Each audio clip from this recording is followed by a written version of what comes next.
Welcome to middle education. लीजिए students, अब आपके सामने कक्षा 10वीं अंग्रेजी का एक ऐसा मॉडल प्रैक्टिस पेपर लेकर के आ चुका हूं जिसमें पिछले 4 साल के क्वेश्चन पेपर का समावेशन है। अगर आप मेरे द्वारा बनाए हुए इस मॉडल प्रैक्टिस पेपर का सेट नंबर ए और सेट नंबर 2 को अच्छे से पढ़ के जाते हैं, डेफिनेटली एग्जाम में अच्छा स्कोर होगा, क्योंकि प्रीवियस ईयर के क्वेश्चंस डाले गए हैं और एमपी बोर्ड क्या करता है, जो पुराने क्वेश्चंस है उसको रिपीट अगेन रिपीट मतलब रिपीटेड क्वेश्चन बहुत बार देखने को मिलता है। एंड उसी बात को ध्यान में रखते हुए आपके सामने मैं प्रेजेंट कर रहा हूं मॉडल प्रैक्टिस पेपर।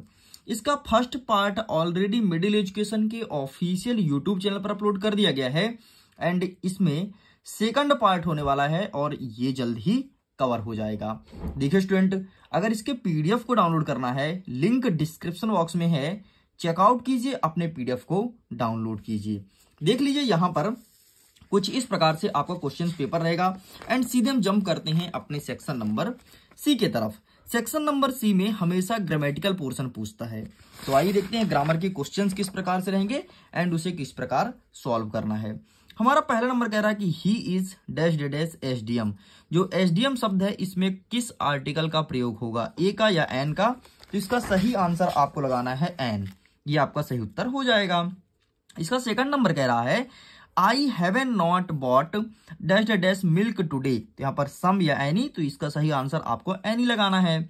तीसरा नंबर कह रहा है कि how dash dash sugar do you take in tea. तो यहाँ पर ऑप्शन है हमारा मच और मैनी, तो इसका सही आंसर आपको मच लगाना है। आगे देखते हैं, चौथा नंबर कह रहा है they have been playing here dash dash morning. तो यहाँ पर क्या होगा, सिंस या फॉर, तो इसका सही आंसर आपको सिंस लगाना है। आगे बढ़ते हैं, पांचवा नंबर कह रहा है कि we dash dash wear mask in crowd places. तो यहां पर कई सारे ऑप्शन जैसे शुड, यूज्ड एंड टॉट, तो इसका सही आंसर आपको टॉट लगाना है। एंड अंतिम छठवां नंबर कह रहा है my brother is very strong he dash dash lifts 100 kg of weight. यहाँ पर ऑप्शन है कैन और कुड, तो एक सही आंसर मतलब यहाँ पर आपको कैन का यूज करना है। इस प्रकार से ये हमारे कंप्लीट हो गए। आगे बढ़ते हैं, प्रश्न क्रमांक 8 देखते हैं, डू एज डायरेक्टेड एनी 5। देखो आप पीडीएफ को डाउनलोड कर लो, पीडीएफ तुम्हारे पास आ जाएगा ना, तो तुमको पढ़ना आसान होगा। और एक बार वीडियोस को देख लो, यहाँ पर आपको सॉल्यूशन बताया जा रहा है और बढ़िया आसान भाषा में समझाया भी जा रहा है कि किस क्वेश्चंस को किस प्रकार से अटेंड करना है। हमारा पहला नंबर कह रहा है कि अनुज इज प्लेइंग चेस। तो यहाँ पर लिखा है चेंज इनटू पैसिव वॉइस, इसे पैसिव वॉइस में कन्वर्ट करना है, तो कुछ न मत करो। यहां पर मैं लिख देता हूं answer, CHESS chess is being played by Anuj. ठीक है, PLAYED प्लेड बाय, और ये नाम लिख दो अनुज, जो यहाँ पर नाम लिखा है। ठीक है, इस प्रकार से कंप्लीट होता है। सेकंड नंबर कह रहा है कि चेंज इनटू निगेटिव सेंटेंस। ये जो वाक्य है इसे निगेटिव बनाना है, तो निगेटिव बनाने के लिए कुछ मत करो, सी के बाद आप डिड नॉट लगा दो। यहां पर लगा दो डिड नॉट, ठीक है, डिड और नॉट, ठीक, और बाकी पीछे शट द डोर, ये इसको कॉपी कर दो। आगे देखते हैं, तीसरा नंबर कह रहा है कि change into past continuous tense, इसको कन्वर्ट करना है पास्ट कंटिन्यूअस टेंस में। क्या कर रहा है, दे हैव मेड इट, तो कुछ मत करो, हैव के स्थान पर आप क्या लिख दो, अच्छा इसका मैं बना देता हूं, ठीक है, यहां पे देखना, they were making MEKING making it, they were making it. चौथा नंबर कह रहा है he taught English, change the sentence into present indefinite tense, इसे बनाना है प्रेजेंट इंडेफिनिट टेंस। तो ही टॉट इंग्लिश है, तो टॉट को टीचर्स कर दो, ठीक है, तो क्या बन जाएगा, ही TEACHES, ही टीचर्स इंग्लिश, ENGLISH इंग्लिश, खत्म। नेक्स्ट कह रहा है कि सो और दैट का यूज करना है और सेंटेंस को बनाना है। अमन इज वेरी इंटेलिजेंट, तो यहां पर वेरी है, उसको काटो, यहां पे लिखो सो, अमन इज सो इंटेलिजेंट, एंड यहां पर दैट लगा दो, ठीक है, यहां पर लगा विद दैट, और एक साथ लिख दो he can pass the exam easily, his exam easily, बस इतना लिख के कंप्लीट करना है। हमारा छठवां नंबर कह रहा है कि इफ के अनलेस के स्थान पर अब आपको इफ का यूज करना है, तो जहां पर अनलेस लिखा है ना उसको काटो और इफ लिखो, ठीक, इफ इट रैन, बाकी पूरा सेम रहेगा, कोई दिक्कत नहीं, बस यही सेंटेंस आपको लिखना था। इस प्रकार से हमारा डू एज डायरेक्टेड होता है कंप्लीट। आगे देखते हैं, सेक्शन नंबर डी कहता है, जो कि टेक्स्ट बुक से टेक्स्ट बुक के क्वेश्चंस को कवर करता हूं। ठीक है, हमारा प्रश्न क्रमांक 9 कह रहा है choose the correct alternative to answer the following questions. पहला नंबर कह रहा है कि who has written the story his first flight, तो इसका सही आंसर लिखना है आपको ऑप्शन नंबर ए।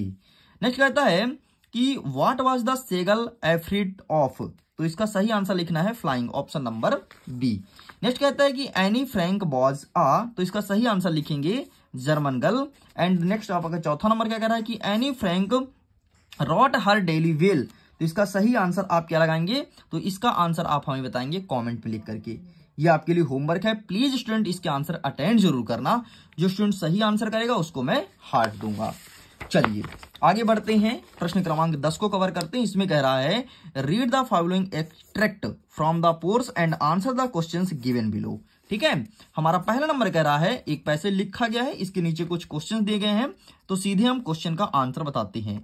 पहला नंबर कहता है कि from which lesson has he text been taken, तो इसका सही आंसर होगा ए लेटर ऑफ गॉड, मतलब ये जो पोयम है ए लेटर ऑफ गॉड से लिया गया है। Where was Lencho house situated, तो इसका सही आंसर होगा at the foot of a hill, sorry इसका आंसर हो जाएगा सी नंबर। ठीक है, on the crest of low hill, ये हो जाएगा, ये नहीं होगा। थर्ड नंबर कह रहा है कि from the above passage which word is similar to closely, closely का सही हो जाएगा क्या, तो ये हो जाएगा आपका सी नंबर। इस प्रकार से कंप्लीट होता है। आगे देखते हैं इसी का बी नंबर क्या कह रहा है, मतलब बी नंबर में एक पोएम दिया है एंड अब इसका आंसर फाइंड करना है। From which poem the above line have been taken, ये पोएम कहां से लिया गया है, तो a tiger in the zoo से लिया गया है। What does he stares at, तो इसका सही आंसर कार हो जाएगा। एंड जो आपका तीसरा नंबर पूछा है ब्रिलियंट, इसका अपोजिट क्या होगा, तो ब्रिलियंट मतलब बुद्धिमान हो जाता है, तो इसका सही आंसर डल हो जाएगा, डल मतलब कमजोर। ठीक है, इस प्रकार से ये हमारा कंप्लीट होता है। अब हम आगे बढ़ते हैं अपने क्वेश्चन आंसर की तरफ। सभी क्वेश्चंस को अच्छे से याद कर लेना, क्योंकि ये क्वेश्चंस बैक टू बैक पिछले कई सालों से लगातार पूछा जा रहा है।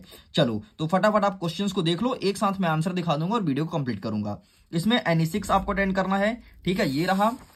आगे बढ़ते हैं, तो इसमें 8 प्रश्न है, तो कोई 6 अटेंड करना। हो सकता है आपके एग्जाम में 7 आए, 6 आए, 5 आए, 5 तो नहीं आएगा, 6 आए, फिर 7 या 8 या फिर 9 भी हो सकता है, लेकिन आपको 6 अटेंड करने रहते हैं। ठीक है, ऐसा ब्लूप्रिंट कहता है आपका। नेक्स्ट प्रश्न क्रमांक 12 क्या कहता है कि answer the following question in about 30 words, any 2 आपको कोई 2 अटेंड करना है 3 में से।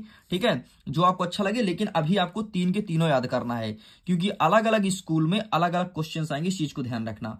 पता चले तुम इसको रियल पेपर समझ के और 2 याद करके चले गए और तुम्हारा एक ही फंसा। ठीक है, इसलिए आपको दोनों अच्छे से प्रिपेयर करना है। यह एक मॉडल प्रैक्टिस पेपर है, ध्यान से सुन लो कान खोल के। हमारा 13वां नंबर क्या कह रहा है कि answer the following question in about 30 words, any 2 कोई 2 अटेंड करना है। एंड यहाँ पर 14 नंबर एंड 15 नंबर। ठीक है, आगे तो अब हम क्या करते हैं बेटा, इनके आंसर्स को दिखा देते हैं ताकि आप बढ़िया तरीके से अपने कॉपी में लिखाना और अभी याद कर लो, और जो तुमको याद है ना वो दिन बेहतर है। ठीक, तो 1 सेकंड जरा मैं अपने फोन में ओपन कर लेता हूं आंसर के पीडीएफ को और आपके सामने प्रेजेंट करता हूं। अच्छा सुनिए, अगर अभी तक आपने वीडियो को शेयर नहीं किया तो प्लीज दोस्तों तक शेयर कर दो यार, सबको फायदा मिल जाए, क्योंकि यहाँ पर बेहतरीन कंटेंट दिया जाता है और डेफिनेटली यहाँ से क्वेश्चंस आएंगे, डेफिनेटली आएगा, है ना। ऐसा नहीं कि क्वेश्चंस नहीं आएंगे, आएंगे भाई। मोस्ट आईएमपी क्वेश्चंस होते हैं, ये देखो। ठीक, आप इसका स्क्रीनशॉट ले लो, ये पैसेज का है जो कि मैंने फर्स्ट वीडियो में नहीं दिया था।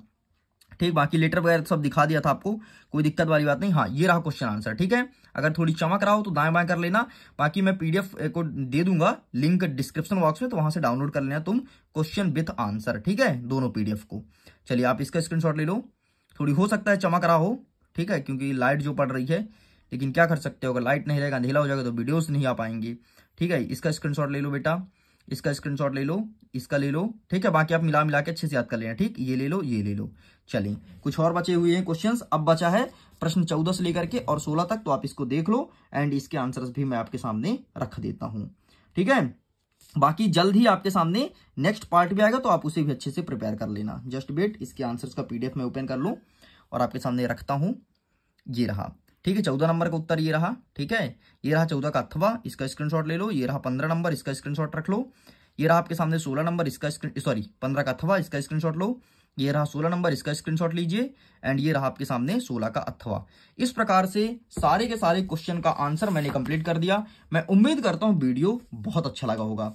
अगर सचमुच वीडियो पसंद आए तो वीडियो को लाइक कीजिए, अपने दोस्तों के साथ शेयर कीजिए। और ये देखिए, ये रहा आपके सामने सेकंड पार्ट। यहाँ पर मैं सेकंड लिखना भूल गया था एंड फिर से मैंने पेंसिल से लिखा, तो ये रहा। जल्द ही इसका वीडियोस आपके अपने इसी यूट्यूब चैनल पर आएगा और पीडीएफ का लिंक दे दूंगा, तो सारे क्वेश्चंस को अच्छे से डाउनलोड कर लेना। चलिए एंड करता हूं वीडियो को। एग्जाम के लिए ऑल द बेस्ट, और जल्द ही बूस्टर्ड हो जाएगा, उसका वेट कीजिएगा।